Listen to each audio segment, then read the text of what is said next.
نکلا کہ گھر گھر میں اجالا تھا.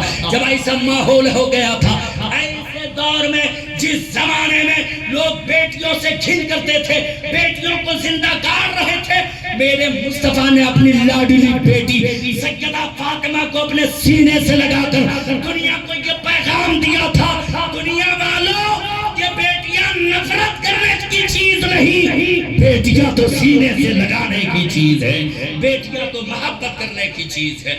آگے دیکھیں، میرے مصطفیٰ نے بیٹیوں کو رحمت بتا دیا کہ بیٹیاں خدا کی رحمت ہے. اب وہی بیٹیاں جب جوانی کی دہلیز پہ قدم رکھتی ہے، نبی فرماتے ہیں عورت دنیا کی بہترین متاع ہے. کیا فرماتے ہیں نبی؟ کیا فرماتے ہیں؟ عورت دنیا کی بہترین متاع ہے. جب تک کہ بچپنے کے عالم میں رہے، نبی فرماتے رحمت. وہی جب جوانی کے دہلیز پہ قدم رکھے، نبی فرماتے ہیں دنیا کی بہترین متاع ہے.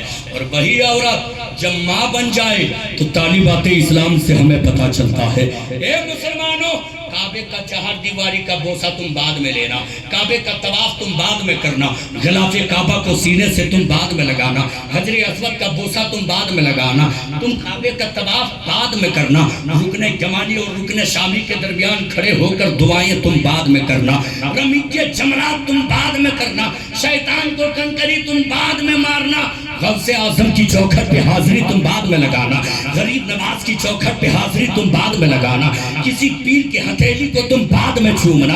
اگر تمہارے گھر میں تیری ماں زندہ ہے تو پہلے ماں کے قدم کو چوم لینا، اس لیے کہ اللہ نے مومنین کی جنت کعبے کے چہار دیواری کے نیچے نہیں رکھی ہے، اللہ نے مومنین کی جنت ان کے ماں کے قدموں کے نیچے رکھی ہے. نعرہ تکبیر، اللہ اکبر، نعرہ رسالت، یا رسول اللہ، سرکار کی آمد، مرحبا، دلدار کی آمد، مرحبا، مسلک اعلی حضرت، مسلک اعلی حضرت، زندہ باد، نعرہ تکبیر، اللہ اکبر، نعرہ رسالت، یا رسول اللہ. علماء سے جب ملے تو علماء سے محبت سے ملے، علماء کو نوازیں، خوب نوازیں، لیکن آپ اپنے ماں باپ کے احسان کو فراموش نہ کریں، ماں باپ کی خدمت کریں، ماں کے قدموں کے نیچے ہمیشہ جنت سمجھیں، باپ کو جنت کا دروازہ سمجھیں. خدا کی قسم، جب ماں باپ کی دعا لے کے گھر سے کوئی نکلتا ہے، وہ کوئی میدان نہیں ہے جو میدان مار کے واپس نہیں آتا ہے. ماں کی دعا میں اللہ نے بڑی قوت رکھی ہے، ماں کی دعا میں اللہ نے بڑی برکت رکھی ہے.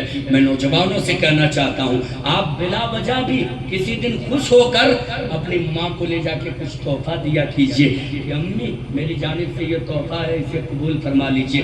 خدا کی قسم، وہ تحفہ آپ کا 100 200 یا 1000 روپے کا ہوگا، لیکن ماں جو محبت بدلے میں دے گی نا، وہ 1000 روپے کی نہیں، لاکھوں کی محبت ماں بدلے میں دے گی. ماں جو محبت بدلے میں دے گی وہ اتنا بڑا ہوگا جس کی قیمت کوئی لگا نہیں سکتا ہے. اس لیے کہ جوانوں سے کہنا چاہتا ہوں، ماں ایک جگہ رہتے ہوئے کبھی باپ سے ٹھن جاتی ہے، کبھی ماں سے ٹھن جاتی ہے. یہ مطلب نہیں کہ دشمنی کو آگے بڑھا لو، نہیں نہیں، میرے آقا نے یہ پیغام دیا ہے کہ اپنے ماں باپ کو راضی کرو. ماں باپ کا مقام میرے آقا نے کچھ اس طرح سے سمجھایا، بات آ گئی تو توجہ کے ساتھ سن لیں. آقا علیہ الصلوۃ والتسلیم اوائل اسلام میں، جب پوری دنیا میں اسلام نہیں پھیلا تھا، اوائل اسلام ہے، آقا کونین علیہ الصلوۃ والتسلیم کو جب ضرورت پڑتی، کوئی اسلام کے خلاف انگلی اٹھاتا، اصحاب کی ضرورت پڑتی تو کسی منادی کو بھیج دیتے، جا کے مدینے میں ندا دے دیتے. اور کیا کہتے؟ مدینے میں منادی جا کے ندا دیتے اور کہتے چلو مصطفیٰ جان رحمت بلا رہے ہیں، چلو چلو رحمت للعالمین بلا رہے ہیں، چلو چلو اللہ کے حبیب بلا رہے ہیں، چلو چلو نبی کے کون و مکان بلا رہے ہیں. جیسی ہی منادی ندا دیتا، تاریخ بتاتی ہے اصحاب پیغمبر اپنی دکانوں کو کھلے چھوڑ کر، اپنے مکانوں کو کھلے چھوڑ کر نبی کی بارگاہ میں آ کے حاضری لگاتے اور کہتے یا رسول اللہ علیہ السلام، ہم میرے ماں باپ آپ پہ قربان، آپ نے بلایا یا رسول اللہ؟ نبی فرماتے ہاں ہاں، توجہ کے ساتھ سنیں، نبی فرماتے ہاں ہاں، کسی نے اسلام کے خلاف انگلی اٹھائی ہے، اٹھی ہوئی انگلی کو کاٹنا ہے. اصحاب پیغمبر کہتے یا رسول اللہ، ہم اسلام کے فروغ کے لیے، اسلام کی اشاعت کے لیے اس وقت تک تلوار چلاتے رہیں گے جب تک کہ میرا سر میرے جسم سے جڑا ہوا ہے. ہم اس وقت تک لڑیں گے اسلام کے لیے جب تک کہ میرے جسم میں خون کے آخری قطرات ہیں. جیسی ہی یہ صحابہ محبت پیش کرتے اللہ کے نبی ان اصحاب سے اپنے اصحاب سے فرماتے اے میرے صحابیوں ہاں میں جانتا ہوں تم اسلام کی اشاعت کے لیے اپنی جان دینے کو تیار ہو, خون کے آخری قطرات دینے کو تیار ہو, لیکن یاد رکھو اگر تم میں سے کسی کے ماں باپ بڑھاپے کو پہنچ گئے ہوں تو جاؤ اپنے گھر اور اپنے ماں باپ کی خدمت کر لو, تجھے جنگ میں جانے کا اللہ ثواب عطا فرمائے گا. اللہ اکبر. جب اسلام کے شہزادوں کی ضرورت پڑتی تھی اوائل اسلام میں, جب بھی مصطفیٰ فرماتے کسی کے ماں باپ بڑھاپے کو پہنچ گئے ہوں تو وہ اپنے ماں باپ کو جا کے راضی کر لیں. اس لیے جوانوں اپنے ماں باپ کی خدمت کرو, دنیا میں ہے خدمت کر لو, اگر دنیا سے چلے گئے ہیں تو وہ قبر پہ جا کے فاتحہ پڑھا کریں, وہ قبر پہ جا کے فاتحہ پڑھا کریں, اپنے ماں باپ کے لیے دعائیں کیا کریں. کون بیٹا ہوگا جو کرتا ہوگا, کون بیٹا ہوگا, شاید کوئی ہوگا جو کبھی کر لیتا ہوگا. سنیے میں ایک مزے کی بات بتا رہا ہوں, جب کوئی گھر سے باہر نکلتا ہے کسی سے کہتا ہے کہ میرے لیے دعا کیجئے تو وہ کہتا ہے اپنے ماں باپ سے دعا کراؤ, کہتا ہے نا ماں کی دعا لے لو گھر سے نکل جاؤ. بڑے بزرگ بھی کہا کرتے ہیں کہ کہیں جاؤ تو ماں باپ کی دعا لے لو, یعنی ماں باپ کی دعا ٹالی نہیں جاتی, قبول ہوتی ہے.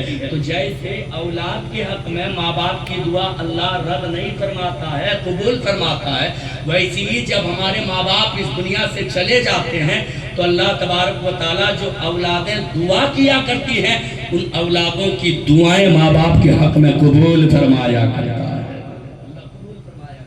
جیسے ماں باپ کی دعا رد نہیں ہوتی ہے ویسے ماں باپ کے گزر جانے کے بعد کوئی نیک صالح اولاد ہاتھ کو اٹھا کر دعا کرتا ہے کہ میرے مالک میری ماں کو بخش دے, میرے باپ کو بخش دے. ہونا بھی یہی چاہیے, اس لیے کہ یہ جو لوگوں کو بلا کر دعا کراتے ہیں یہ تو کرتے ہی ہیں, کرانا چاہیے, لیکن جس دل کے ساتھ میں اپنی ماں کے لیے دعا کر سکتا ہوں, جس درد کے ساتھ میں اپنے باپ کے لیے دعا کر سکتا ہوں, دوسرا کوئی نہیں اس دل کے ساتھ کر سکتا ہے.